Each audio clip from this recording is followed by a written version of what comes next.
Meeting is now streaming. We are here. We are live. Welcome to my page. Those of you who are joining us, always happy to have you here.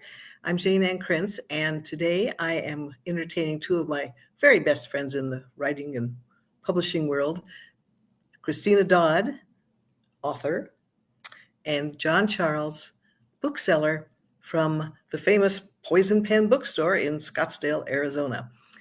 John is our resident expert on all things romance, women's fiction, that whole category. It covers a lot of territory. Romantasy, the new romantasy, and everything else that's coming out, because it's never a dull moment in our business. And John is going to give us an update on what's out right now and what's coming up to fill your holiday reading needs. John, take it away. Thank you, Jayne, because we all need something good to read, especially at times like this. So what I'd like to do is I'm going to start off with a book that's not out yet, just to tease you and to get you in the mood for something that's coming. And the book is Shattering Dawn by our very own Jayne and Krentz. In this particular book, the heroine is Amelia Rivers. And we open the book with Amelia thinking either she is going crazy and her recent phobia about being in the dark, about being alone at night is getting the better of her, or someone is stalking her. Well, Amelia does have some proof that the latter is true. Someone is actually following her, but that proof happens to be photographs of energy footprints. And this is not exactly the kind of proof you could take to most private investigators or law enforcement officials, and they'll happily accept it as valid. Fortunately, Amelia has found one particular PI, Gideon Sweetwater, who is willing to accept this particular form of proof of someone because he has his own experience with the paranormal, to say the least. So that's the opening to Shattering Dawn. Amelia's trying to find out who's stalking her. Gideon is going to try to help her. And this also ties into Jayne's trilogy, The Lost Night Files, because Amelia, along with two of her friends who have formed this podcasting group, are trying to find out what happened to them one particular night a while back when they have no memory, but all of a sudden woke up with, let's say, unusual attributes. Well, thank you for mentioning my book. And Mhm. that gives me a moment to say, I forgot to say going in, all the books we're going to discuss today are available at the Poison Pen. And Christina, tell us how they can find them. I put up a page on my website, my ChristinaDodd.com website, and it's all the books that John's going to talk about today and probably some more. And all of them have the links there. So you can just click right on it and go and buy it at the Poison Pen. And that's just a great way to do it because they ship and they ship internationally. And it's a great way to support an independent bookstore that is a very good bookstore. I was just there yesterday. And some of those books are signed, right, John? Yes, many of them are. And I do have another reason for mentioning Jayne's upcoming book, in addition to the fact that you can pre-order copies that will be signed by Jayne. Jayne's going to be doing a program in person at the Poison Pen in January. So either you have a chance to come and see her in person at the Poison Pen, which rumor has it is something like the literary version of Taylor Swift's Arius concerts. Or if you're not here, you can order a signed copy while we have a limited number of them. It's certainly something that can ship to you for you or your friends, something to enjoy in the new year. And before I move on to the rest of the books, I know we've mentioned this before, but I'll mention it again. For many authors, pre-ordering their books is important because this is how their publisher knows whether or not they want to continue that relationship with their authors. So if you have a chance, pre-order through your local independent bookstore. We hope it's the Poison Pen, but there's a lot of great ones out there. Or for those of you who, and I know this happens, there's so many books out there and we all have a limited book buying budget, think about your local public library. Most libraries will allow you to suggest titles for purchase. So you can go in and say, have you ordered Shattering Dawn? If not, you should. And then they'll let you reserve it. And a lot of libraries use the number of reserves outstanding for a new book as their form of pre-orders. So it helps them determine how many copies to buy. So this is just the commercial message at the beginning of our program to say, buy Jayne's book. It's coming in January, either through your local bookstore, independent bookstore, or get it through your local public library. Now we're off our commercial message. Moving right along. Moving right along. My first book, I was surprised. I really loved it. It came out a few months ago. It's called The Hitchcock Hotel by Stephanie Roble. She's a relatively new suspense author. She did win the Edgar for her first book. This is her third book. Welcome to the Hitchcock Hotel, where guests check in, but they don't always check out. The owner of the hotel is Alfred Smedel, and to say that he's a Hitchcock superfan would be an understatement. Alfred has loved Hitchcock movies ever since he was a young boy. He actually took film classes in college because he wanted to further his knowledge of the master of suspense. Well, about a year ago, Alfred purchased a rundown old mansion, I guess you call house, in the college town where he lives, and he turned it into a hotel dedicated to all things Hitchcock. It's now a year later. He's celebrating the anniversary of the hotel, and he's invited 5 friends that he knew several years ago from college who were in that same film class with him to come and stay for the weekend. Now, the thing is, none of them have really interacted with Alfred ever since college, ever since that one particular incident that broke them all apart. So now they're all back at the hotel, and you can guess what's going to happen that weekend. These 5 people who appreciate everything Alfred Hitchcock has done discover that there's no Alfred Hitchcock themed set without a dead body. That's the opening of the Hitchcock Hotel. One of the reasons I loved it, if you love Hitchcock, there's a lot of references to his movies in there. The mansion itself looks exactly like the building in Psycho. Alfred keeps an aviary with a lot of birds, which creeps me out because I can't stand Alfred Hitchcock's Birds movie. That was the worst one for me. His head housekeeper could give Mrs. Danvers a run for the money when it comes to dealing with customers. It's atmospheric, it's spooky. There's got a wonderfully twisty kind of suspense angle to it, but it's not gory. So if you don't like suspense novels, get into blood and guts and things like that. There's none of that. There's just, I think, a lot of those kind of twists that Hitchcock himself would enjoy. So that's the new book, relatively new book by Stephanie Roble, The Hitchcock Hotel. My next book is also suspense, and it's one I discovered just by chance, and I really loved it so much. I'm looking forward to the author's next book. It's called I Need You to Read This by Jessa Maxwell. Years ago, Alex Mark escaped from the town where she lived for New York City for a fresh start. Now, Alex pretty much tries to keep a low profile. She has kind of an average job. She goes to work each day. She makes time to have breakfast at a local diner. She's made friends with a few of the people there, a customer, an ex-retired policeman, one of the waitresses. But the thing that she really, really makes her the happiest in her life is the Dear Constance column, which is published in the New York newspaper. It's kind of a version of Dear Abby. The person who writes it, Frances Keene, has been Alex's, I guess, heroine since she was a young girl, because when Alex read Frances's column, her replies to these people that wrote to her with problems, it felt like Frances was writing to her personally. She addressed some of those issues that she had problems with. So, of course, when Alex, like the rest of New York, wake up one morning, read the newspaper, and discover that Frances has been murdered, it's a big shock to them all. Frances was at her beach home on the coast. Something happened. Apparently there was an intruder. The authorities are not really sure, but she's dead.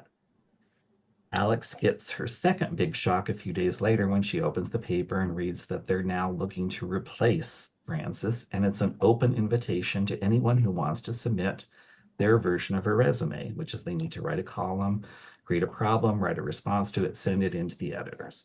Well, Alex knows she doesn't have a chance in hell of getting that job. She has no experience in the newspaper world or journalism. She doesn't really know much about giving people advice, but she has read Frances's column for years. So one night, after a little bit too much wine and a little bit too much bravado, she writes up her own version of a question and answer and sends it in.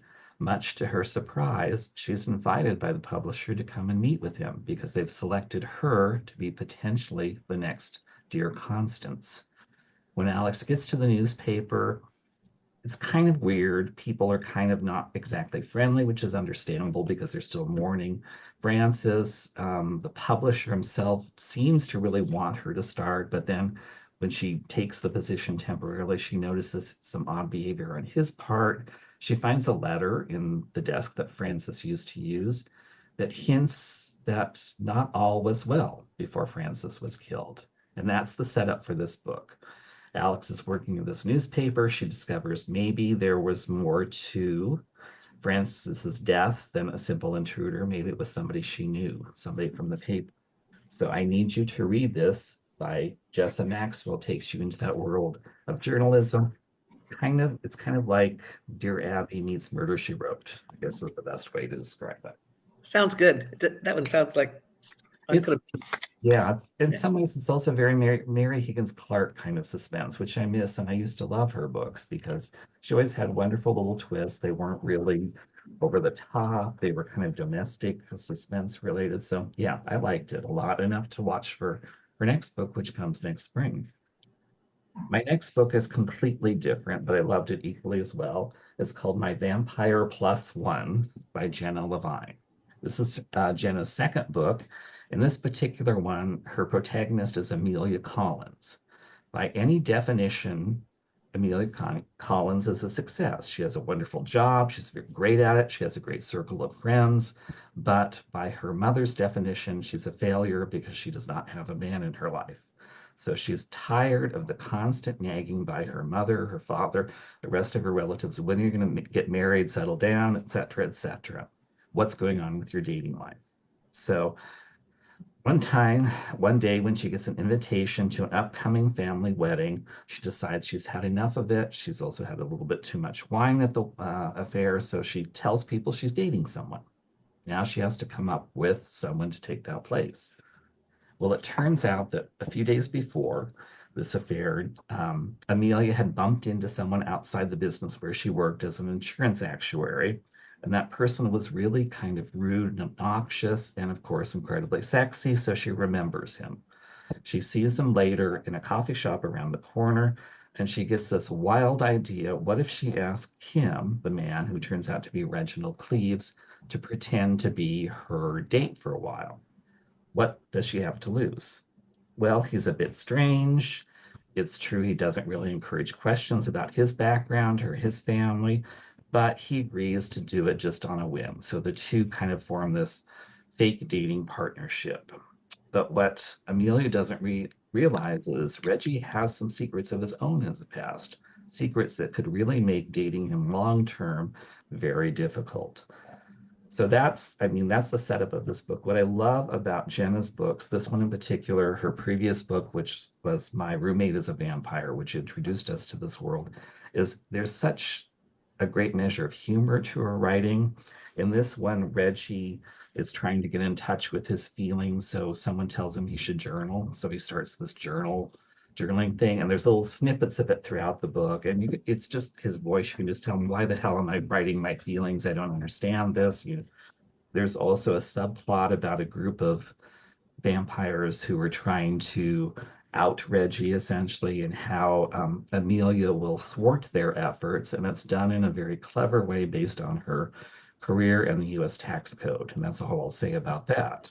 So if you're looking for a contemporary romance with lots of humor, a little bit of paranormal to it, My Vampire Plus One by Jenna Levine. It's wonderful. Read her first book too. Okay, my next book is a little bit different. It's a debut, and I to be honest, was a bit hesitant when someone said you have to read this, but we were doing a program for the author, so I did. It's called The Sunflower House by Adriana Allegri. In this particular book, it's mainly set during World War II, but it opens up in the present day. A young woman named Katrine is taking care of her elderly mother, and she's kind of tidying up and picking up in her mother's bedroom when she notices there's kind of a missing piece to the floor. There's something off about the floor, so she kind of looks down and it realizes there's a space underneath and there's something hidden in the space. She looks in that space, pulls out a wooden box, beautifully carved wooden box. Shouldn't be that big an issue, except what's carved on the box is a swastika. Katrina has some questions about her mother's life before she came to America, because her mother immigrated from Germany after World War II. And that, so she goes to her mother, Elena, and Elena has to think long and hard about how much she can tell her daughter about her past. And that the bulk of the book is about Elena's life in Germany prior to the Nazis taking over, and then what she had to do to survive, because at one point, Elena was, I guess, conscripted, forced to work in what were called Lebensborn homes. And I hope I got that pronunciation correctly. But essentially, what they were is the Germans, the Nazis, set up these particular homes for unwed women where they were expected to, I'm not sure this is a delicate way to put it, but essentially mate with German soldiers to produce perfect Aryan babies. And then these babies were given to parents and people who needed children. That was their way of propagating their perfect master race. And it's ugly and it's brutal and it's very true. It's based on a historical record in World War II. The author, Adriana, does not shy away from detailing the real horrific things that happened. And she has to, because you have to honor what was going on at that time. You have to be truthful to it. And that was kind of my dilemma as a reader, because do I really want to put and this is me being selfish as a reader, do I want to put myself through all that stress and trauma, especially when we're going through such difficult times in the real world? Do you need that in your recreational reading? But what I can say is, while the author does honor the past and record it truthfully as much as you can in historical fiction, there's also some measure of hope to the book, which might be difficult to envision. But what I got from the book was that even in the worst of times, people can do something. It might be a small measure, it might be a large measure, something large, but you can do something to affect change. And that's what's important in the world. So that's the message I took away from it. It's an excellent book. It's, if you love historical fiction, especially historical fiction rooted in fact, it's very strongly grounded in that. You will want something to read after it that doesn't make you want to jump off a cliff, but this particular book is The Sunflower House by Adriana Allegri. It's her first book. I'm looking forward to seeing what she can do next. And with that in mind, the next book I want to talk to you about is one that came out this spring. And I know that was a while back, but I had seen it, thought it sounded fun, and then it got stuck in a stack of books that you want to read at some point in time when you have more time, which never comes out. But after The Sunflower House, I thought this is a good time to read Every Time I Go on Vacation, Someone Dies by Catherine Mack. In this particular book, which is turned out to it's going to be the first in a series, the protagonist is best-selling author Eleanor Dash. And Eleanor Dash has one thought on her mind: she's going to kill someone. And that particular someone is named Connor Smith, the main character in her long-running series of books. Because after 10 books and 10 years of writing about this insufferably smug, sexy, arrogant man, Eleanor's had enough. She can't take it anymore. She hates him, but she's trapped because the books are bestsellers. She's in contracts. This is her whole life as a writer, but she's finally decided enough is enough. But there's one problem. Connor Smith, her character, is based on a real person, Connor Smith, who she met 10 years ago in Italy. Now, the real Connor Smith was involved in, let's just say, a string of suspicious thefts that he kind of dragged Eleanor into, but eventually he talked his way out of it with the Italian police. That kind of, I guess, for Eleanor served as a nugget of inspiration for the book. When she was writing, she may not have realized she was doing it, but she did. The book became a bestseller. And that's when Connor showed up and said if Eleanor knew what was good for her, he was going to cut her into the royalties, because if she didn't, he was going to tell everyone the real source of her inspiration. So she's kind of damned if she does, damned if she doesn't. She's stuck with this. That's just like my life. I was thinking Christina Dodd when I read this book. It's exactly like, I mean, it's set in Italy. It's they're on book tour. What's funny is, while she's debating, and Eleanor's finally decided she's going to do it no matter what, the real Connor Smith, who's on the book tour with her because all of her fans love meeting the real inspiration behind the character, comes up to her and says, I have to talk to you about something. She finally finds time She's annoyed that she even has to be in the same room with him, but then she becomes even more annoyed when Connor tells her, someone's trying to kill me for real. So then there's this whole other plot about who wants to kill Connor besides the fictional Connor that Eleanor wants to. It's, it's so much fun. The author actually has this wonderful, snarky sense of humor, and she does footnotes in the book where she can be even more snarky because she'll say something and then you look down, there's a footnote. This is what I'm really thinking about this particular author or fellow author or their books or things like that. It's light, it's fun, it's exactly what you need. After I read it, I like to look at reviews just to see, am I off or is this what the consensus is among the books? And I love reading Kirkus because so much of the time they're so incredibly snarky about books. It's like you can tell if they hate it. That's usually my benchmark. I'm going to love it because we have totally opposite tastes. And in this case, they ended their review with the phrase brightly written piffle. That was their way of damning. And I thought, you're damning it, but that's exactly what it is. And sometimes we all need brightly written piffle in our reading lives. So if you're looking for something fun to read, don't be like me and hesitate too long. Pick up Every Time I Go on Vacation, Someone Dies by Catherine Mack. Her next book is already scheduled for the spring. I think it's tentatively called Every Time I Go to a Wedding, Someone Gets Murdered. So that should be interesting. So we go from piffle and fun to something ominous and dark with a new book by Karen Marie Moaning The House at Watch Hill. In this particular book, it would be an understatement to say that Zoe Bray is not having a good life. She spent the last couple of years trying to take care of her mother, who's dealing with long-term serious cancer. Her mother's recently passed away. Zoe's juggled several jobs just to try to stay financially afloat and deal with her mother's medical bills. And that's when she gets a call from an attorney in Divinity, Louisiana. Turns out that one of her mother's distant relatives has named Zoe in her will. But the attorney is not going to tell her what Zoe has inherited. She has to come and meet with him to learn the details. So Zoe sets off. There's nothing really holding her in Ohio, where she lives currently, for Louisiana. Along the way, she makes a side trip to New Orleans, has a hot one-night fling with a sexy stranger, and then shows up in Divinity to meet with the attorney, who informs her that she has not only inherited something, she's inherited everything. The woman's mansion, the house on Watch Hill, and her millions of dollars. Now, there's one catch. Zoe doesn't get the money in the house right away. She has to live in the house for a year before she inherits everything. And there's also some other kind of stipulations. She can't leave for more than one day. She can limited access for visitors, all these things. It sounds odd. I mean, it's a little bit odd, but on the other hand, it's a mansion and millions of dollars. So what's Zoe going to do? She shows up at the house at Watch Hill. She's immediately struck by the fact that it has a very sexy Scottish groundskeeper who tries to warn her off.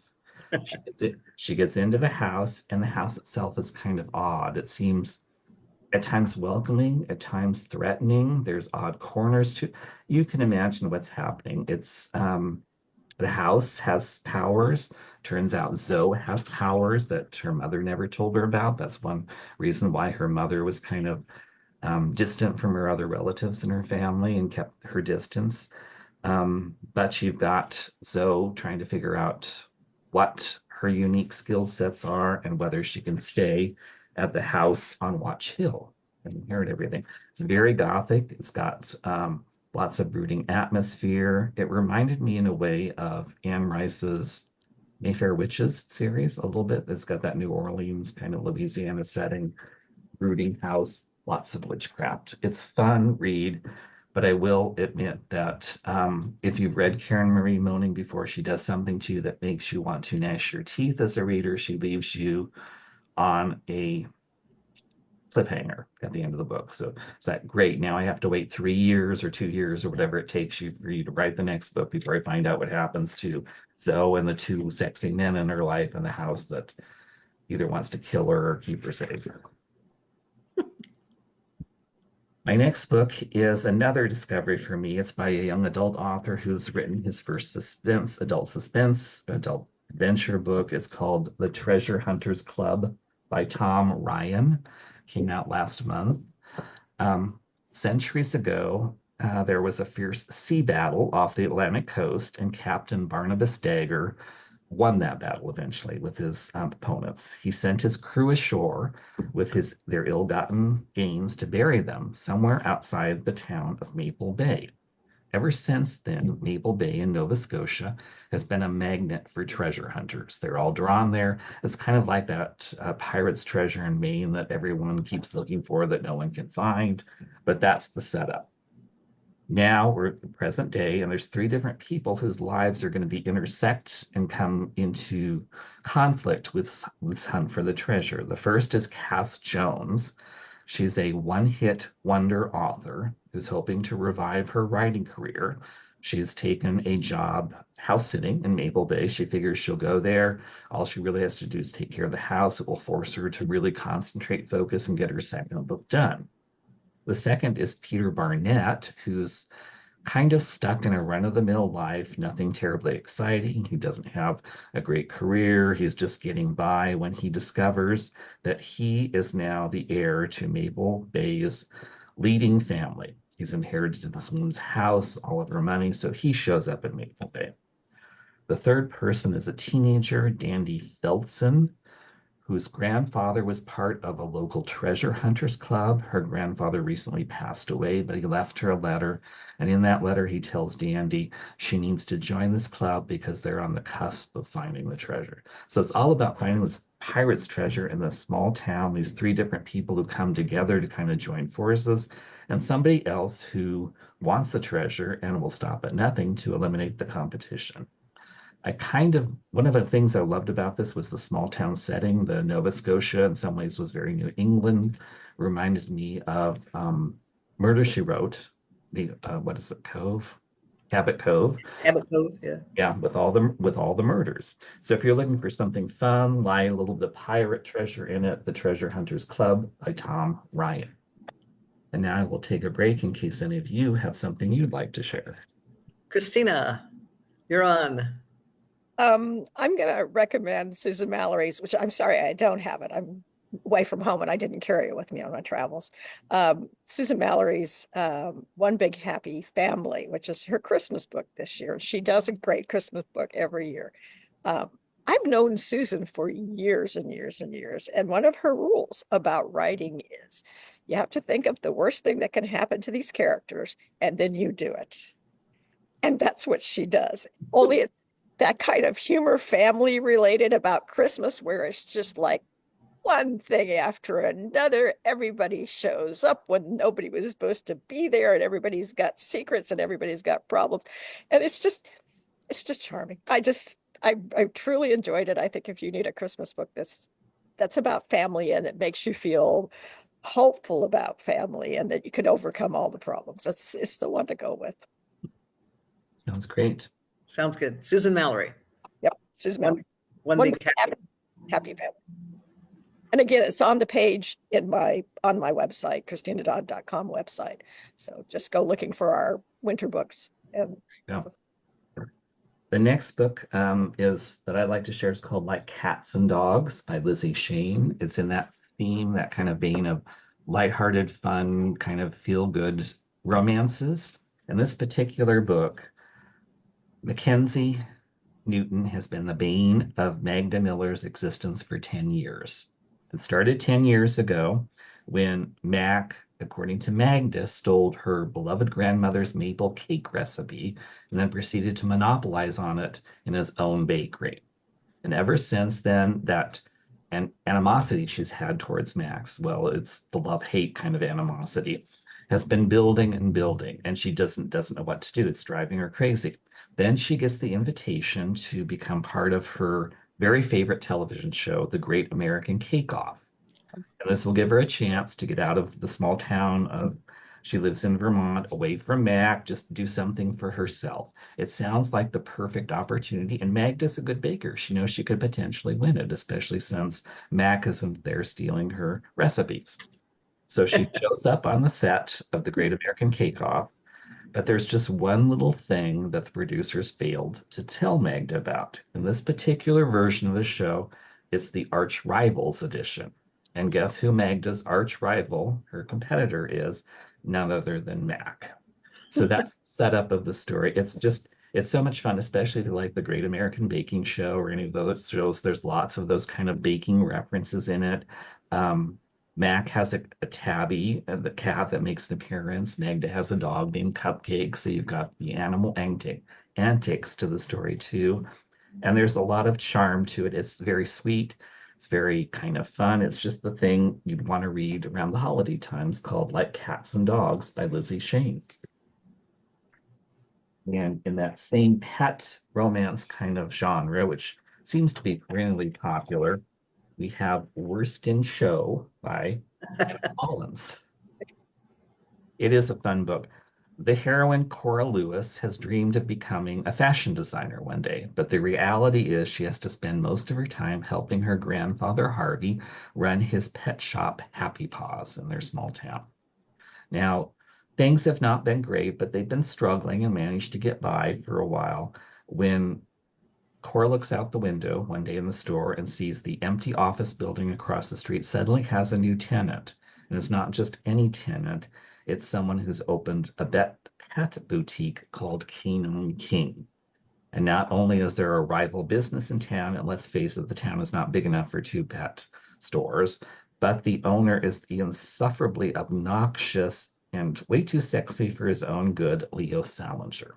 Leo has his ideas of how a pet store should be run. Cora has her ideas. So for a while, they're kind of rivals until Harvey, Cora's grandfather, takes an unexpected tumble down the stairs, and Cora has to really take over managing the store for him. And that's when she discovers financially things are worse than Harvey let on. And the only solution Cora sees to their money problems is if she can enter one of Harvey's dogs in the local annual dog show and win first place. Sounds like the perfect plan. It should work like clockwork, except guess who's entering his dog in the competition? Leo. So that's the setup of Worst in Show. Lots of pet antics. If you're a pet person, you'll love the little stories about the dogs in there. Sweet romance. It's perfect for anyone just looking for something light to read. And I've got two more new romances, then we'll move on to holiday romances. The first one is, I think, a print debut. The author might have been published digitally, but it's called Her Night at the Museum by Bryn Donovan. In this particular book, centuries ago, Sir Griffin de Beaufort crossed paths with a vengeful magician and was turned to stone for his troubles. We now flash forward to present day, and that statue of Sir Griffin has made its way to the Chicago Art Institute, where conservator Emily Porter is working on restoring it. Now, Emily hopes to do a really good job with the statue because she's temporary. She wants to parlay that status into full-time at the Chicago Art Institute. So she's doing everything she can to make the statue look good, including in one whimsical moment giving it a little kiss. Well, guess what happens when she kisses the statue? It breaks the curse that has set Sir Griffin in stone, and he's suddenly alive and kicking in the 21st century. Now, Emily has a real-life medieval knight in shining armor, running around the museum, running around Chicago. She's missing a statue that she's responsible for, and she has to figure out how to reconcile the two things. This was really just fun. It reminded me in a way, if you saw the movie Kate and Leopold with Hugh Jackman and Meg Ryan, where he's from Regency time period and comes forward in time, how Griffin has to adapt to modern days. He actually gets a job. It's a really, I won't spoil it by saying what it is, but he finds a job that's a perfect match for his skill set. And he and Emily happen to find their way to happily ever after in the end. But if you're looking for paranormal romance, just a light touch of the paranormal fantasy, Her Night at the Museum by Bryn Donovan is just out. Great time. It is.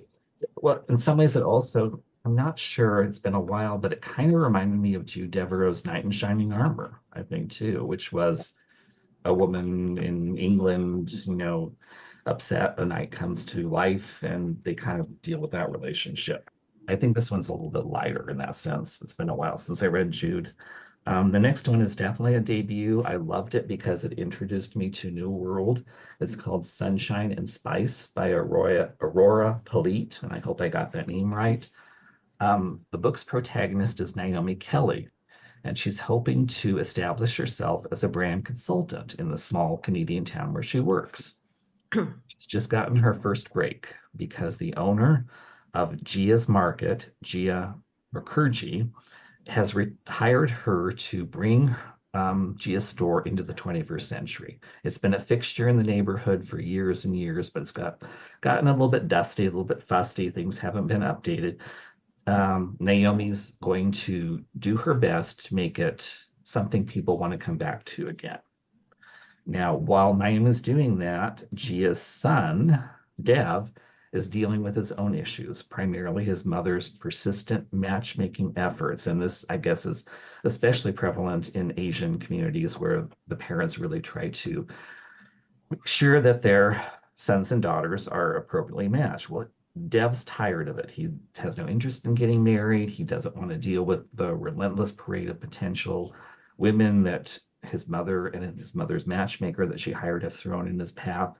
So he's come up with a solution. He's not thrilled with the idea that Naomi is updating his family store. He thinks the money could be spent better elsewhere.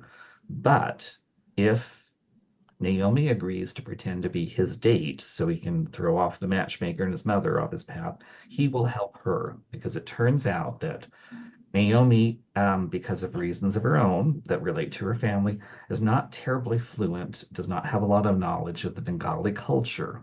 So she doesn't really know how to update the store to make it modern and yet retain its traditional cultural roots. So that's the premise. They're both going to help each other out.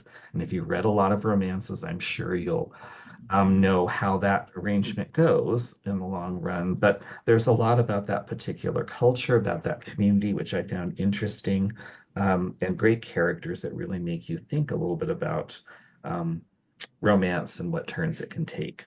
It's called Sunshine and Spice by Aurora Polite. This conversation makes me realize how much of romance, romantic suspense, and that whole genre revolves around kind of an entrepreneurial characters who are in they're in a small business or the cake baking or the pet store in a small town. We don't see a lot of romances set in like a giant corporation or it kind of speaks, I guess, to the American sensibility when it comes to fantasy.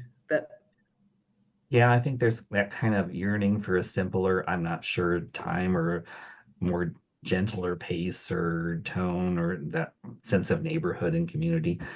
You're right, it is rare to see corporate America as a setting, though once in a while, like I still remember The Hating Game, I think was one of the first where they had the two protagonists who were both looking for a promotion in the company, and they were both kind of after that particular job. But yeah, that's interesting. Now I have some holiday romances since Christina brought them up earlier, and there's a ton of them. It's interesting because Christmas and holiday romances are now starting to show up in August in the publishing schedule, which for me is, I know there are people out there who love them. They're like the same people who watch the Hallmark holiday channel year round, but I'm not that kind of person. I can only read holiday romances, closer to the actual time. But fortunately, there's some really good ones. And the first one is one that I just absolutely loved. I would read it any time of the year. It's that good. It's called Christmas is All Around by Martha Waters. I've read Martha's historical Regency romances. She's written 4. She's a relatively new author and loved them. She has this distinctive voice. It's filled with humor. She's got great characters. I just loved those Regency romances. I was a little bit apprehensive when I heard she was moving to contemporary romances, especially contemporary holiday romance. But I should not have been wary. It's a wonderful book.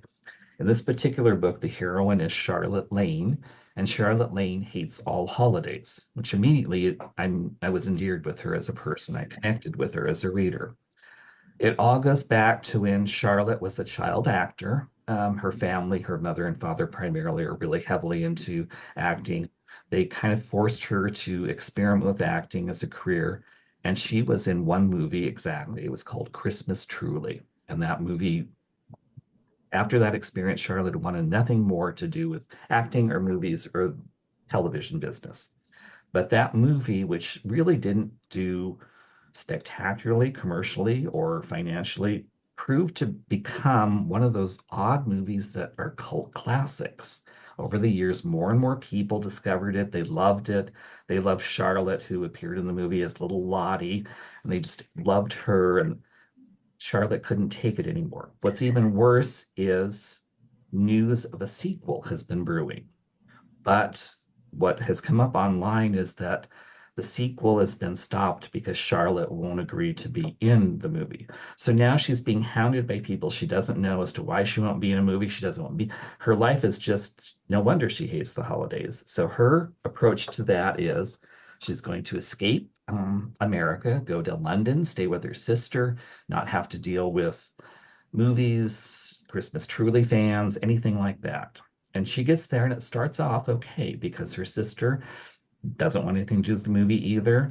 They're having a nice little holiday. They do occasional outings. In one case, they're going to a tree lighting ceremony, Christmas tree lighting ceremony at a stately home called Eden Priory. And Charlotte gets there and then she realizes, oh my God, that particular stately home was used as a setting for one of the scenes in the movie. So now her whole goal is avoid people, avoid anyone who might connect her with that movie, just fade into the background. And she manages to do that. The only person she really interacts with turns out to be the owner of the stately home. And Graham Calloway, he doesn't seem to know who Charlotte is. Charlotte tells him she's an artist, which is what she's been doing for the last 10 or 20 years. And he has this idea. Graham wants to hire Charlotte to create a watercolor that they can use to do special edition limited prints to sell at the Priory because as all stately homes go, it needs money constantly to keep up with the upkeep. It'll be a source of revenue. And Charlotte isn't sure whether Graham is punking her or whether he really doesn't know she's involved in that movie, but she agrees to go along with it. And it turns out that that's the beginning of their relationship as they work through this particular business project and discover more about her. What I love about Martha Waters is her voice is very distinctive. It's got humor in it. It's very dry. It's very British. If you like that movie Love Actually with all those actors and that British flavor, it's got that kind of feel to it with fewer characters. Primary focus is on the two of them, but it's very, very British, even though the author's American. She lives in England now, but she's captured that. And it's got some wonderful secondary characters to it. It's Christmas is All Around by Martha Waters, one of my favorites. I really will read her books in this one year. The next holiday book is by another author who I've loved and read for years. It's called Regency Glad Tidings by Carla Kelly. I discovered Carla Kelly back in the 90s and the 2000s when she was writing traditional Regencies for Signet before that line folded. What I loved about Carla is she took a lot of chances with her Regencies that other authors might not have. Her characters were not just diamonds of the first water or dukes or all those people. She took middle-class people and put them at the front of her stories. In one particular book, one of my favorites, Miss Whittier Makes a List, her protagonist is an American woman who meets a British sea captain during the War of 1812. So that kind of tells you their relationship at the start. So she's open to a different view of the Regency world, but it's very accurately portrayed. It's very impeccably researched. This particular collection really showcases her talents. It's 3 novellas. The first is Holly and Ivy. In that particular story, the protagonist is a British surgeon, Jack Frost. The Napoleonic Wars are over. He has one last duty to do. He has to escort his captain, who's a hypochondriac, has been the bane of Jack's existence. all throughout the war back to the man's home. Once he gets him there, he can cut ties, go on with his life. Jack does that, but once he arrives at the man's home, his captain's home, he discovers a reason why he might not want to leave, and that's the man's fiance, who is a sweet, wonderful woman who certainly deserves better than the man she's destined to marry. And in this particular book, what I like about how Carla portrays the heroine is, I'm not sure what the medical term is, but I think we called it lazy eye. The heroine has a lazy eye. So she's not. She's always been told you're lucky to be marrying this man. You should expect nothing in life. But she's a wonderful, strong person, and the hero sees her for who he is, and that's what makes their romance so special and so sweet. The next short story is Yours Sincerely. And in this particular book, the heroine is Madeline, who's been living with her mother in kind of genteel poverty for years, though they take in laundry and mending and things like that. She's also been helping out one of their neighbors. He's an elderly gentleman who's been corresponding with his nephew in America. So Madeline kind of writes letters for him, reads the letters that he gets back. So she feels like she knows the man's nephew, an American sea captain. The gentleman passes away. The American sea captain comes to England to deal with his estate, and that's how those two meet and fall in love. And the third story in the book is Picture a Christmas. And in this particular one, the heroine is really at her last penny, if not a penny to spare. She's been turned out of the place where she works.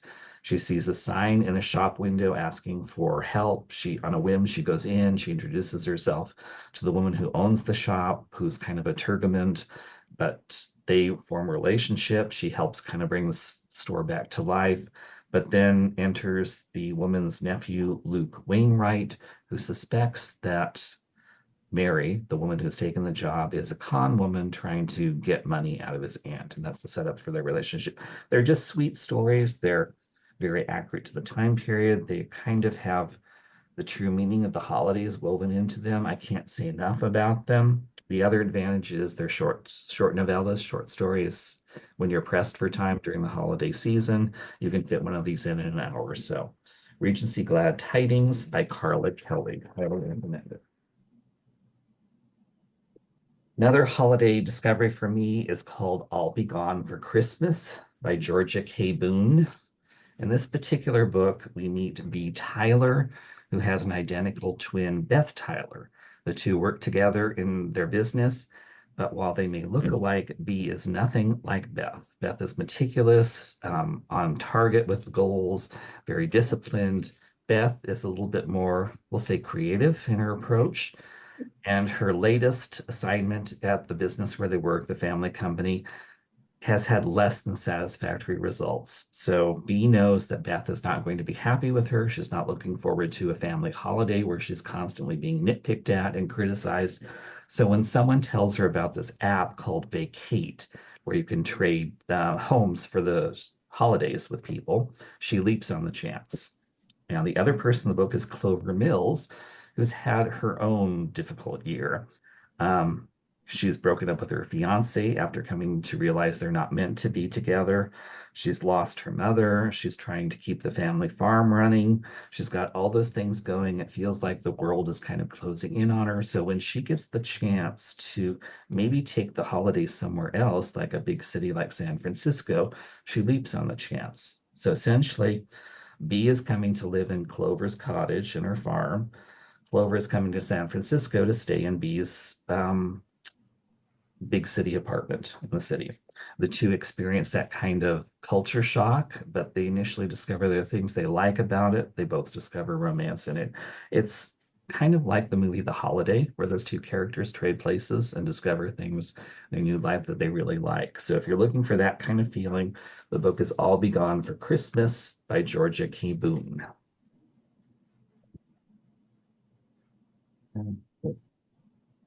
My next holiday romance was a discovery for me, but I love the book so much I'm going to go back and try to read her backlist. It's called Love You a Lotke by Amanda Elliott. Abby Cohen moved to a small town in Vermont to get away from a broken heart in the big city of New York. What she didn't expect was she would end up running a coffee shop there. Because let's be honest, Abby is not a morning person, and Abby is especially not a morning person before she's had her own coffee, which makes the fact that one of her customers, Seth Abrams, really annoying because every time he comes into her coffee shop, he's perpetually cheery. He's always optimistic. He always finds the silver lining in every situation. It's just Jayne, 5 o'clock in the morning. You talk to somebody that's chipper at 5 o'clock in the morning, it's Jayne. Yeah. I can understand how Abby's just driven crazy by him. And despite the fact that she tries to put him off and do little kind of niggling things to him, he still keeps coming back with these generous spirit and kind words and everything like that. Well, enough about that, because Abby has another problem. The small business council in the town where she's with has decided that instead of their traditional Christmas celebration, they're going to do a Hanukkah celebration. And since Abby is the only Jewish person on the committee, she of course has to run things despite her best efforts. So Abby is strong-armed into taking charge of the Hanukkah celebration, but the problem is because of her own relationship with her faith, what has happened with her family in the past, she's not terribly connected to the Jewish world, which means she needs to find someone who can help her with vendors, help her get people, artists and things like that into the celebration. So she puts out a plea on an app, kind of like those neighborhood apps where you like are advertising for dishwashers or things like that. She puts out, she needs help, anyone with experience with the Jewish faith, desperately wanted. Who shows up in response to her ad? But Seth Abrams, who happens to be the only other Jewish person in 100 miles of their small town. Well, Seth has come up with a business agreement, let's call it, for Abby. Seth's mother has been nagging him incessantly to when is he going to find a nice Jewish girl and settle down. So if Abby agrees to be his date in New York City when he goes back to visit his parents for the holidays, he will connect her with all of the vendors she needs, all of the people she needs for her festival. So that's the setup for Love You a Lot. Okay? It's charming, it's sweet, it's funny. I love Abby because the author kind of does a reverse on the usual grumpy sunshine romance. The heroine is the grumpy one, the hero is the sunshiny one. Perfect for the holidays. Love You a Lot. There.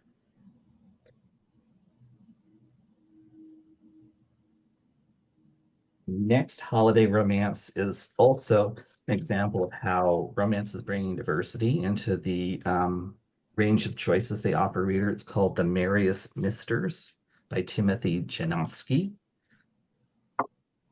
It's bad enough Quinn Miller and Patrick Hargreaves' marriage is on the rocks. The holidays is definitely going to cause it to capsize. The problem is Quinn still loves Patrick, even if he seems a little bit distant. So he's trying to figure out ways that he can keep them together. And he wakes up late on Christmas Eve and discovers there's a problem because Patrick's down in their kitchen and he's standing over what looks like a dead man holding a frying pan. And the dead man is wearing a red suit and seems rather stout. Well, it turns out that Patrick did not kill Santa Claus. He just stunned him. And when Santa Claus wakes up, he's quite angry, but he's been angry for a long time. He's had enough of the gig, so he's done with it. He calls it quits. Well, at that point, someone from the North Pole, we'll call him an elf, shows up and convinces Patrick that he has to step in for Santa. Otherwise, Christmas is going to be canceled for kids all around the world. Well, Patrick agrees to do it, and Quinn agrees to help him out, thinking this will kind of bring them close together, maybe cement the cracks in their marriage, and they get through Christmas Eve. Well, it turns out they did such a good job that everyone at the North Pole would like Patrick to take on the gig full time, permanently. And because there can't be a Santa Claus without a Mrs. Claus, Quinn is now going to become their version of Mrs. Claus, in this case, Mr. Claus. I guess they call him the Merriest Mister is what his official title is. So that sets up the setup for the book, The Merriest Misters by Timothy Janofsky. I hope I got that right. But most of it is set at the North Pole. He creates this mythology around Santa Claus, how things work out. It's clever, it's cute, it's a different take on Christmas. If you're looking for something a bit unusual, that's definitely a book to read.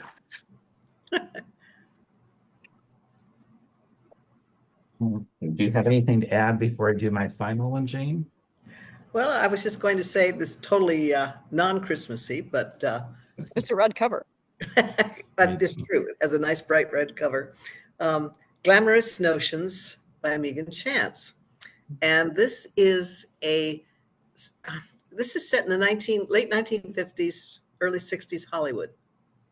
Lots of name dropping, star name dropping. The heroine becomes the head designer, the costume designer at one of the big studios. So there's lots, in addition to the glamour of the Hollywood setting, and the heroine's got a pet secret in her past that must be kept quiet, according to the FBI. No, she's got some secrets that go pretty deep into the Cold War story. But so there's that historical slant on it, but the insights into the background into how the costumes get made is also quite fascinating. Megan does excellent research, so it rings very true, and it's a fast-paced book. It moves fast, so highly recommended. Glamorous Notions by Megan Chance. She's great at historical fiction. Yeah, she does a wonderful job. Well, I'll give you one last one before we run out of time. If you're looking for a sweet holiday story, this is one that also caught my attention. It's called The Christmas Cookie Wars by Eliza Evans. This particular book, for years in the small town where Melody Monroe's grown up, the Christmas cookie celebration's kind of been the focal point of the community. It's provided the funds for the schools, for extracurricular activities, all those things. So it has a long tradition. So when Melody's two twin sons come home one day from school and tell her that the holiday Christmas celebration's been canceled, she's, of course, immediately concerned. What's going to happen? She goes to the school to meet with the principal to discover what exactly is going on. And that's when the principal informs her that they're not going to be able to do Cookieville anymore because the woman who was leading the committee has quit in huff. And of course, Melody's first thought is, well, she can fill in for it. How hard can it be to lead a committee, the version of the PTA, let's say, and get something done? Well, Melody soon finds out it's not quite that easy. Cookie Days is more work than she realized. Not only that, but the school principal, Jonathan Braxton, has, let's just say, egged her on into a competition with him as to who can create the best holiday cookie, bake the best holiday cookie, and have it be judged. Well, there's just one problem. Melody doesn't bake, and now she has to learn how to. So it's got a wonderful small town setting, which is what Jane mentioned that people like. It's got a lot about community. It's got a lot about working together. It's the Christmas Cookie Wars. It's sweet. If you like Hallmark Channel holiday movies, this is that equivalent in book format. It's really quite fun. Plus cookies. Cookies, yeah. I think we pretty much bored people for an hour, so we probably should let them go. This is great, John, and thank you so much. I've got my list. I've been jotting down. I know. Yeah, and the full list for those of you watching is over on Christina's website. And John, thank you so much for all this background and all these great books. And John is with the Poisoned Pen bookstore in Scottsdale, Arizona, but it does a fabulous job with mail orders. So do not hesitate to get in touch with the store, and it's online. You can find it online. And they do and there's a lot of autographed books. So if you're looking for autographed books for gifts for Christmas or Hanukkah or whatever holiday you celebrate, this is the time to do it. Yeah, that's a very unique use for autographed books. If you don't know what to do with them yourself, they make a great gift. People are always surprised. Yeah. So. And it's not too early to pre-order Jane's book. We have it up on our website. She'll be here in January. So if you're in the Phoenix metro area, or if you like to travel, it's your chance to see Jayne in person live. Nothing like the Memorex version of Jayne. Quote an old commercial that probably went over the heads of most of people watching the show. I'm really looking forward to the visit down there in January. So it should be fun. And before we leave, Christina, you have a book coming too, don't you? I have a lot of books coming. Yes, I actually have a book coming in on March 11th, which is Girl Anonymous. And it is suspense, and it is a hardcover, but those of you who have read me for a long time know that occasionally I do break out of the suspense and actually go back to my roots and do romantic suspense. And I'd have to say this one is definitely romantic suspense and very sexy and very adventurous, a lot of fun. Will there be another in the Romeo and Juliet series?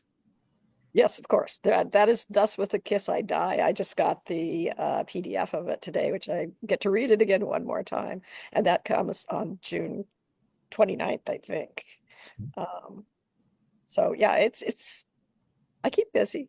Yeah. Keeps me out of jail. What can I say? Oh, thank you so much, both of you, for joining me Thank you. again today. And it's always a pleasure to get together with the two of you, and love to talk books with both of you. Yeah, It was great to see you too. Thank you. Bye-bye. Bye-bye. Bye-bye.